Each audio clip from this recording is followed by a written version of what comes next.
今日想同大家介紹下幾個讀原文會用到嘅聖經網站。咁就其實之前如果有上堂跟過我讀原文嘅同學咧，應該都唔會陌生嘅。除咗以前會介紹嘅網站啦，今日都想介紹兩個比較新啲嘅網站。如果未聽過嘅朋友或者同學，或者都可以參考一下。第一個網站咧就係呢個熒幕嗰度睇到嘅嚇，Bible.fhl.net 其實就係台灣嘅信望愛聖經網站啦。咁佢個版面咧大概係咁樣嘅嚇。如果你一入到去咧就係呢一個嘅版面啦。咁喺左手邊就有舊約聖經啊、新約聖經啊咁樣。咁你可以揀你讀邊一個嘅版本同埋下面咧可以揀章節嘅。咁你輸入咗之後咧，就揀閱讀咁就得㗎啦。咁佢就會顯示啦。我哋試一試喺呢度啦。咁就馬太福音，譬如第2章，咁我哋撳下閱讀先嚇。咁佢就會有咁樣嘅版面出咗嚟㗎啦。咁大家睇到咧，就有每一節嘅經文啦，咁樣。咁其實如果你睇每一節嘅右邊咧，佢有注釋嗰欄咧，係有一個叫原文嘅連結嚇。咁你點入去嘅時候咧，咁就會出咗呢一個嘅版面啦。呢一個版面咧，上半係原文呢啲係希臘文啦。咁跟住咧，佢有一個直譯嚇。咁喺呢一個嘅原文同埋直譯下面嗰個嘅嗰半嘅視窗咧，咁佢就會列出每一個字，同埋咧佢嘅 strong number 即係喺希臘文或者希伯來文都係每一個嘅字咧，佢都會編咗個編號。喺以前冇電腦嘅時代咧，就方便一啲人咧，佢唔識原文，佢都可以按住個字母去查考咯。咁然之後會講俾你聽，佢係屬於咩嘅詞性啦冠詞、名詞、動詞咁跟住就係即係讀原文嘅同學熟悉嘅詞彙嘅分析啦。咁再落嚟咧就係原形。原形嘅意思咧就係你查字典佢本身嗰個嘅樣譬如耶穌喺呢度查字典咧，佢應該係查耶穌就唔係呢個所有格嘅耶穌嘅咁除此以外咧，仲會俾一個比較簡單嘅解釋俾你聽啦咁最後有時咧仲會俾你一啲額外嘅資料喺備註嗰度，譬如話耶穌呢個名喺希伯來文咧就係約書亞咁佢嘅意思係上主拯救咁樣。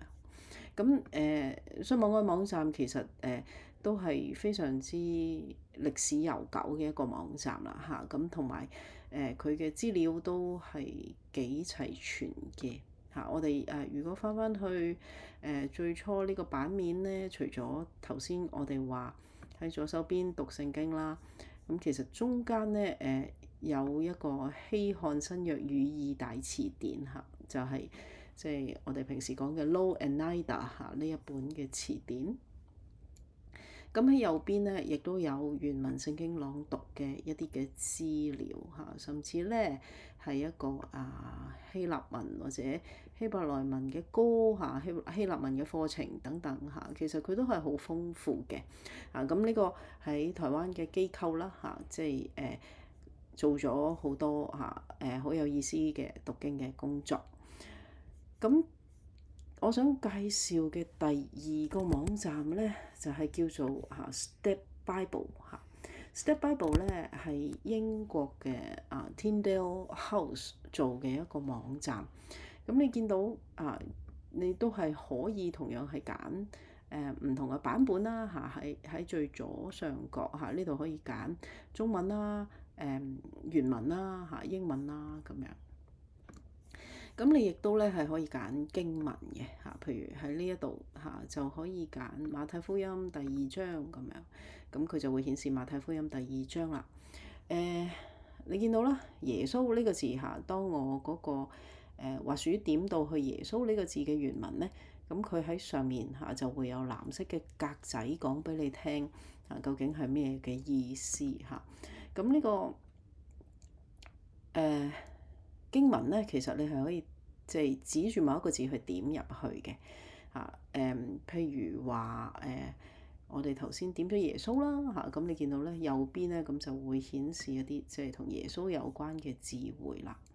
又或者咧我哋點另一個字啊，譬如東方呢個字啦嚇，咁你又會睇到咧佢會顯示東方呢個字。咁你可以係點原文嚇，又可以咧好似我咁喺呢度咧點個中文都得嘅嚇，譬如東方我點個中文嚇，咁佢就會顯示原文同埋中文喺呢段落嚇東方呢個字嘅出現啦。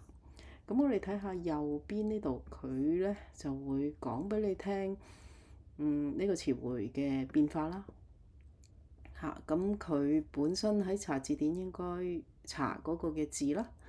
你發覺咧，佢中文嘅解釋其實咧都係嚟自信望愛網站嘅，所以佢哋係用緊同一個嘅資料庫嘅。呢一度可能更加咗嘅係乜嘢咧？就係佢會列出嚇呢個字出現幾多次，譬如呢度係11次啦。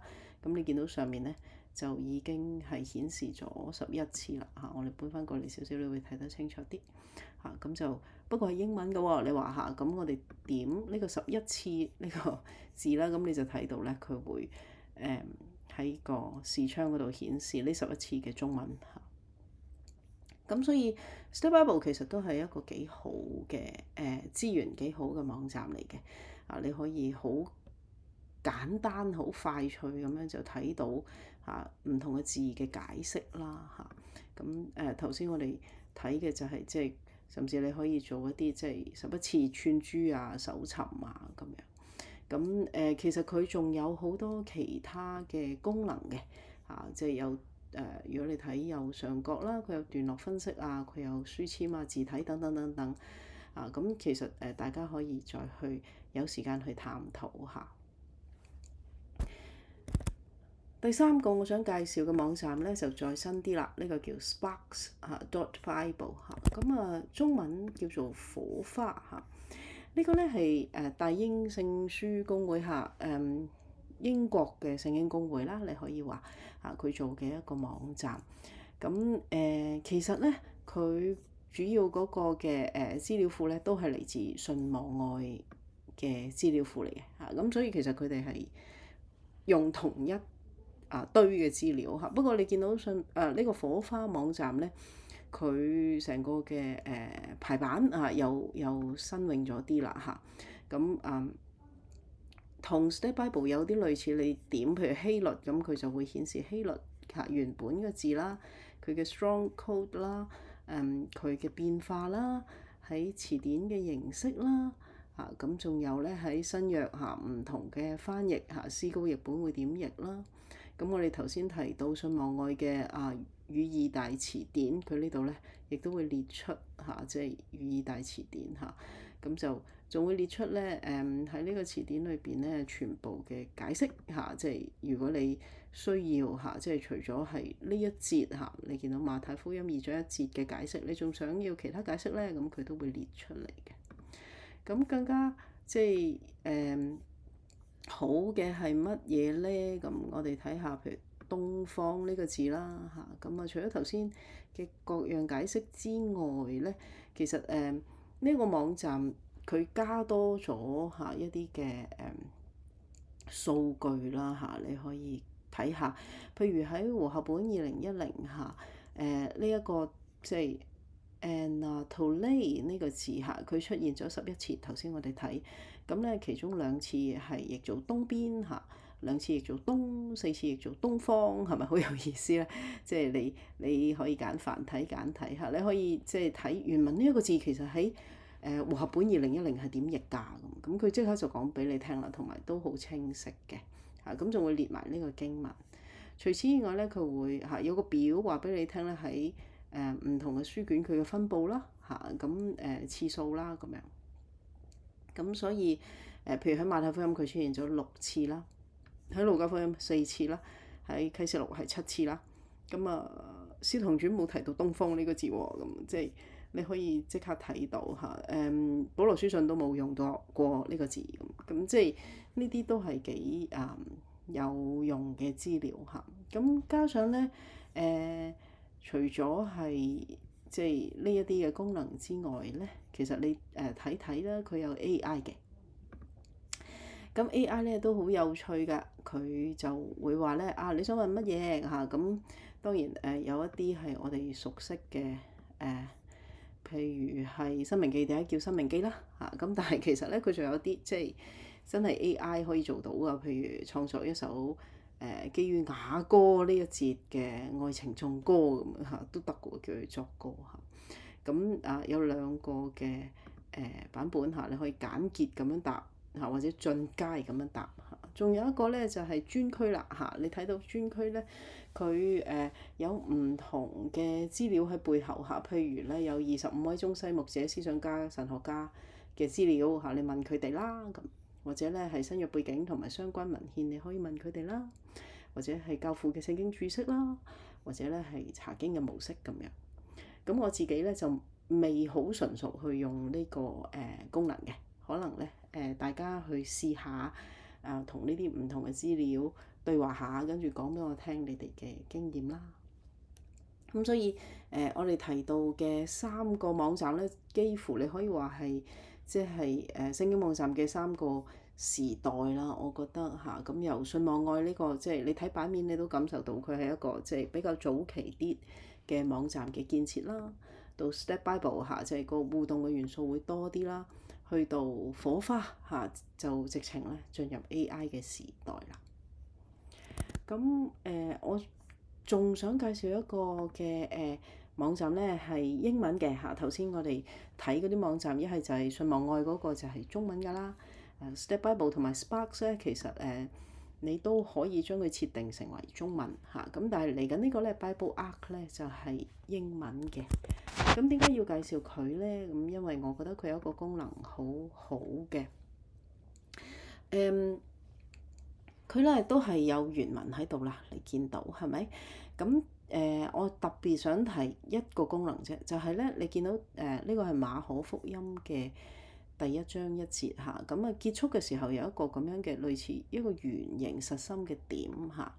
咁你點落去咧，其實佢係講緊乜嘢咧嚇？佢係話緊俾你聽，而家嚇你使用緊嘅唔同嘅原文聖經啊，其實佢呢節嚇嗰個寫法有咩唔同？所以你見到UGNT 啦、NA 啦嚇、SBL 啦咁樣，咁佢有4個嘅版本啦。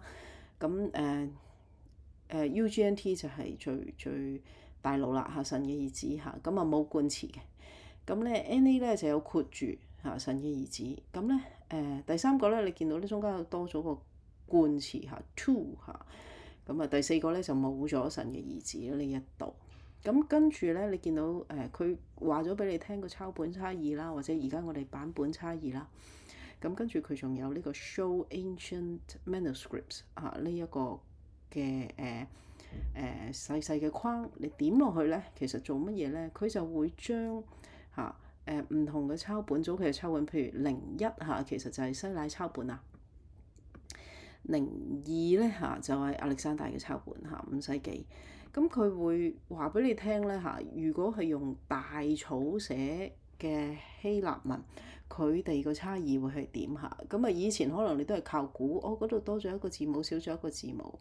譬如呢度啦你話耶穌基督神嘅兒子，咁點解全部變咗即係兩個字母因為咧佢哋都係用簡寫嘅咁無論如何啦，你睇到嗰個差別咧就係即係喺02嗰度咧，佢多咗中間嗰嚿係咪？即係喺01咧就淨係咁樣啦咁喺02咧就多咗個 to 有個 the 嘅。咁跟住03咧，其實咧嗰個兒子就變咗長寫，就唔係用簡寫咯。咁你見到即係佢有唔同嘅變化咧，佢好清晰咁話俾你聽喺原文係點。咁早期嘅抄本就全部都用大楷嘅寫法啦。咁呢個都係大楷啦。而家我哋可以咧轉佢做細楷嘅嚇。咁有咩作用咧？就係即係當有啲學者話啊，呢節經文咧可能係嗰個抄經嗰個人睇錯某一個字母，咁你可以喺呢度咧去觀察一下，其實佢哋係咪真係咁似㗎？原來都真係幾似㗎喎，定係唔似啊咁樣？咁呢個係好方便啊！即係以前可能即係我哋睇聖經下面嗰啲教冚欄咧，即係揭嚟揭去，揭嚟揭去要消化好耐先至明嚇。咁而家呢個網站咧就好輕巧，你點下咁，然之後咧你就大概都知道個分別喺邊。咁所以呢個都係非常之好嘅一個網站啦。呢個叫做 BibleArk.com 嚇。咁如果咧大家揾到其他讀原文嘅網站啦，有實用嘅網站可以咧都講俾我聽，等我可以介紹俾其他同學。咁今日我介紹嘅4個網站就到呢度啦，多謝大家。